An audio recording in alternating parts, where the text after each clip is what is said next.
Hi, Jewel. Hi, Tyler. I'm going to talk to you today a little bit about the Carceral, which you've read already, or you will be reading this week.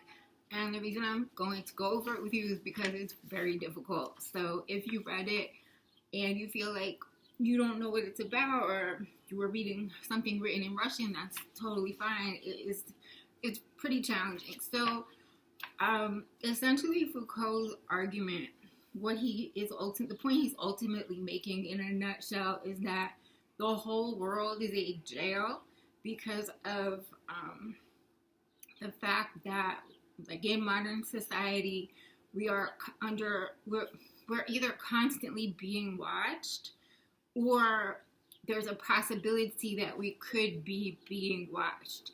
So just our awareness that it's possible that we're being watched, coupled with the fact that we all know that there's like a file, so to speak, honest. Like each of us has a social security number.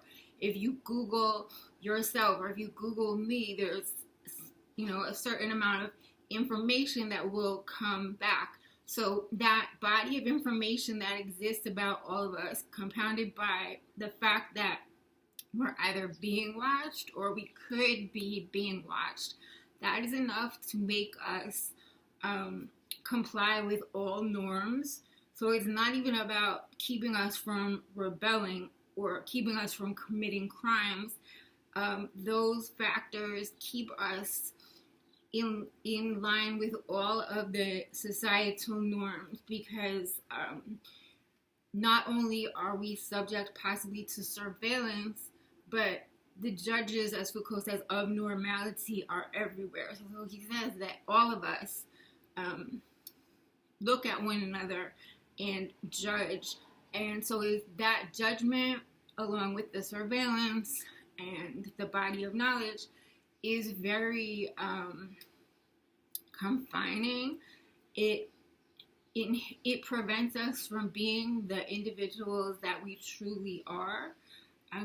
Hence his argument that the whole world is a prison. Now, someone who has actually been in prison would probably take offense to that statement, because being subject to judgment and surveillance is not the same as being physically restrained. But anyway, so Foucault starts his argument with the discussion of the Mettray facility in France, which opened in 1840. And he says, he notes this as the date when the carceral system was completed.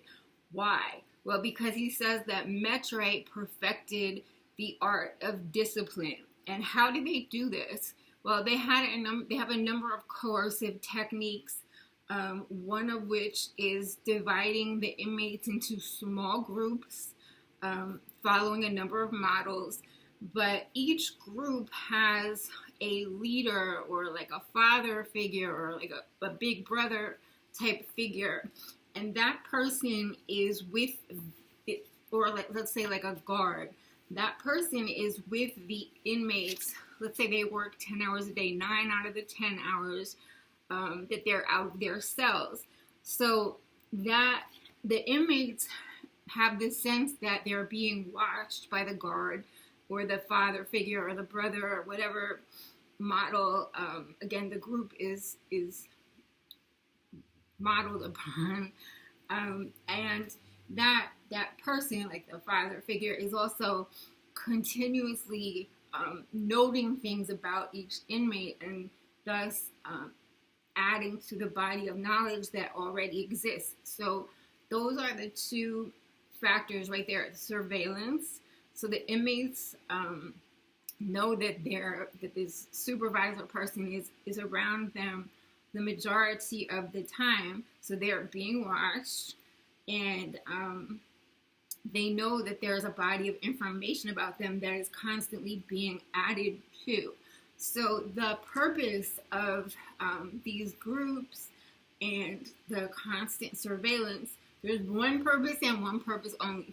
For Foucault, he says that prisons do not exist to reform criminals and make them functioning members of society. Prisons exist because there is an excess population of poor people who the people that are in charge, or let's say the upper class, don't want around because they're just getting in the way. So what do we do with them? We put them in prison. We make them submissive, and he says the number one purpose is to create docile, which means submissive, and capable bodies. Now, why would you want to do that? Well, in the event of a war, or if there's any type of labor shortage, you have a captive population who can fight, who can work. So it takes a population that is sort of unwanted and in the way, and makes use of that population. Now, Foucault is not saying that wasn't his idea. He's observing the prison system in France and saying, this is what it does. So, again, its job is to produce docile and capable bodies. And so that same system, so I'm just going to read a couple of quotes from you. One is on page 295, and this is about the guards and the inmates at Mettray.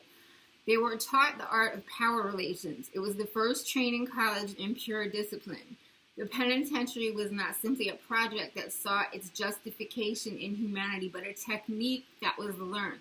The practice that normalized by compulsion the conduct of the undisciplined or dangerous could, in turn, be normalized. The disciplinary technique became a discipline which also had its school. So he's saying that this is a technique that could be normalized or used throughout the entire social system or throughout all of society. Another quote from page 296. It was the emergence, and again he's talking about the disciplinary techniques used at Mettray. It was the emergence of a new type of supervision, both knowledge and power, over individuals who resisted disciplinary normalization. The supervision of normality was firmly encased in a medicine of psychiatry that provided it with a sort of scientificity. Thus, in the shelter of these two considerable protectors, a carefully worked out technique for the supervision of norms has continued to develop right up to the present day. So again, this new type of supervision is knowledge and power over those who resist the norms, whether it's in prison or in the rest of society. So how do these techniques which start in the prison, how do they end up being used throughout all of society? Well, first, they are employed in what Foucault calls innocent realms. For example, schools, hospitals, offices of public administration, even private enterprise use these techniques. And he goes into great detail talking about different facilities in France, like rooming houses, which tend to be occupied by the poor. Orphanages, again, tend to be where poor children end up. And these techniques are used. But at some point, they extend, again, throughout the entire social body. And he calls this the carceral continuum. And what that means, his argument is that at some point, there was a very clear line between, let's say, the prison and the criminals, and then let's say, everybody else and who doesn't break the law. What the carceral continuum does is it subjects the, quote, innocent people who have not broken laws, who are not in prison, to the same institutions, to the same people that criminals interact with. So the carceral is a continuum. Instead of criminals and prisons over here and innocent people and, civilian life or regular life over here, it's a continuum that goes throughout. And what do I mean by that? Well, okay, I always use the example of Easy Pass. So the first time I ever went down to Cane Ocean, I did not know that to get back on the Garden State Parkway, you had to pay a 50-cent toll. And I did not have 50 cents. And there was a whole line of cars behind me. I actually asked the guy behind me, hey, do you have change? He either didn't or didn't want to give it to me. So I just went through the toll because I thought, I genuinely don't have change. There's nothing I can do. What are they going to do to me? It's 50 cents. And I got a letter in the mail from Easy Pass saying that I was fined $50. And I wrote back explaining my case and also stating that I was not going to pay the fine. So what ended up happening was Easy Pass sent me 3 letters, all of which I responded to the first one, then I ignored the rest. And I didn't pay until I got a letter saying that my license could be suspended. And I forget who the letter was from, but it was no longer from Easy Pass. So at that point, I paid the $50. But the point I'm making is that going through a toll without paying a 50 cent, without paying the 50 cents, that should not be a criminal offense. But let's say I did not pay the fine, and I'm driving one day, and my license is suspended as a result of not paying that. The same cop who arrests me for driving on a suspended license could also be a cop who has maybe arrested like a serious criminal who's committed armed robbery or committed murder. And then the jail, if I'm taken to jail, where I'm initially held, could also be the same jail where someone who has committed a serious crime is also initially held. So that's the carceral continuum. There's no clear separation between the institutions associated with, quote, criminality and the rest of the world. Let's see. So I'm going to read you a quote which kind of restates what I just said, but in Foucault's language. Here, instead of calling it the carceral continuum, he calls it the carceral archipelago. He says it was the most famous of a whole series of institutions which, well beyond the frontiers of criminal law, constituted what one might call the carceral archipelago. The frontiers between confinement, judicial punishment, and institutions of discipline, which were already blurred in the classical age, tended to disappear and to constitute a great carceral continuum that diffused penitentiary techniques into the most innocent disciplines, like Easy Pass, placing over the slightest irregularity the threat of delinquency. So you don't pay the toll, you are a potentially delinquent breaking the law with a suspended license. Another quote on page 298, he writes, "We have seen that in penal justice, the prison transformed the punitive procedure into a penitentiary technique. The carceral archipelago transported this technique from the penal institution to the entire social body." So, let's see what else. So that is the basic. Those are the main points of the argument. I have sort of a drawing of the carceral continuum that I'm going to hold up. Let's see if you can read it. It should be pretty self-explanatory. I'll just keep it there for a minute. So hopefully that. So Foucault's continuum start with like a workers' boarding house, and then he has factory convents, and then an orphanage, then an institution for abandoned children, and then on the far end, the penal colonies. And his point is that the same disciplinary techniques are used throughout all of those institutions, even though all of them, except for the penal colonies, none of them are comprised by criminals. But for Foucault, these disciplinary techniques, they're not about preventing crime.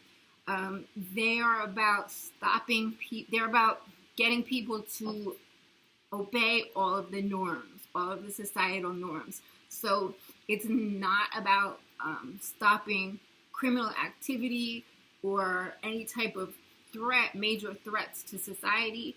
It's about getting all of us to do, just to comply with all of the norms. And what do I mean by that? Well, each of us gets up every morning and, you go to school, you go to work. You may not like it, you may not be crazy about it, but we all get up and do it every day. No one has to come to your house and hold a gun to your head. No one has to come to my house and hold a gun to my head. And think about all the other things that you do that are sort of in keeping with social norms, whether it's the way that you look, the way you dress, the way you wear your hair. All of those things are come into play, and the carceral continuum and the disciplinary techniques like the surveillance and the knowledge, those keep us following or in line with all of the norms. And not only do the disciplinary techniques not stop crime, but Foucault argues that their purpose is actually to, like, the purpose of all of these rules and surveillance is to create delinquency or to create criminals. So it's actually not even that prisons are meant to reform criminals, but the laws and the disciplinary techniques are actually intended to create delinquents, to create ultimately to create criminals. And there's one point where Foucault actually, it sounds like he's talking about the criminal justice industry, but he says that that there are careers built around this, and that's really very true. Please don't tell any of the criminal justice professors I said this, but criminal justice is really a euphemism. It's not about justice for the criminals. If you ever pay attention to the courses and what is taught, or some of the speakers, corrections officers, those are guards in prisons, come in. Many students who work or who study criminal justice go on to become corrections officers. So again, it's not about justice for the criminal. It's about, anyway, that's Foucault's argument, that all of these laws and rules are actually designed to create criminals and delinquency, and that there is a whole industry that feeds off of this. So I think that should, just to give you one more example of how the carceral continuum works in all areas of life. So I had a student one year when we were discussing this in class, and I asked everyone to come up with an example from, like, the world around them where, the slightest deviation from a norm resulted in some type of disciplinary action. So one student said that her family went on vacation for, I think, 3 weeks or a month, and they returned to their home, and the grass was, like, really tall because no one had been there to cut it. And they received a ticket from their town, like a municipal ticket or something like that. But anyway, the fine for not cutting the grass was like $400, which is crazy. So Foucault's point is that there are all these norms and rules and laws, and we have to follow them. And when we break with any of them to the slightest degree, there's this threat of delinquency or criminality that hangs over us all the time.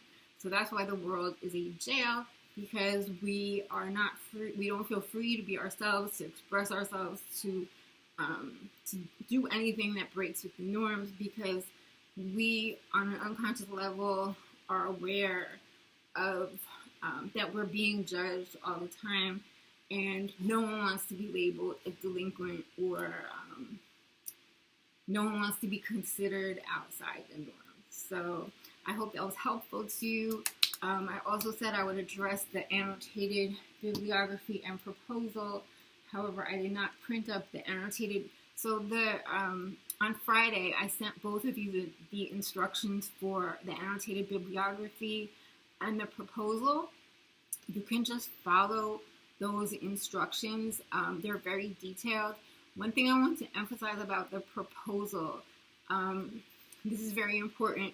In your proposal, not only should you state the problem or the argument you're going to be making, but you also want to identify previous scholarship. So let's say you decide you want to write about passing, and you're going to be exploring how the practice of passing served as a survival technique in the 1920s for African Americans. What you would want to do in your proposal is say you want to identify other scholars who have written about the same thing, and then you want to state what you are going to do that will be different. So in other words, why should the reader care about your study or your paper? How is your paper going to be different than the papers already written on the subject? So that is a really important part of the proposal. Students always leave that out. I think they feel it's intimidating. No, you don't have to read everything written about, let's say, passing as a survival technique. Just read maybe 2 scholarly articles, and then if you look at their list of works cited, and if you see sources that are quoted by both, or even if you just read the first couple pages, you'll see that the writer of that article is doing the same thing I'm telling you to do, which is they will identify the major studies or the major papers that have been written on this topic, and they will say what they're doing differently. So that's how you can get a sense of what has been done, and then what are you going to do that's different. In your proposal, you should also identify the theorist you're going to use. So in other words, it's not enough to just say, oh, I'm going to apply feminism, or I'm going to apply, I don't know, Marxism. I want to know what specific theorist are you using. Maybe you want to use Foucault and the Carceral because think about, I don't know, just think if you could apply that with Irene and Claire and their sense that if they appear white, that they are safer and that there is more opportunity available to them. Does that have anything to do with the supervising the supervising of norms? Do you see a connection with Foucault? If you would like a suggestion about a theorist, please ask me. I think that I also have you reading W.E.B. Du Bois, The Souls of Black Folk. And so that is theory that you could definitely apply to passing. Claire and Irene, his theories of the veil and double consciousness. And I think that is it. If you have any questions, please don't hesitate to email me. And as far as your responses from last week, I'll grade those today and I'll send them to you today.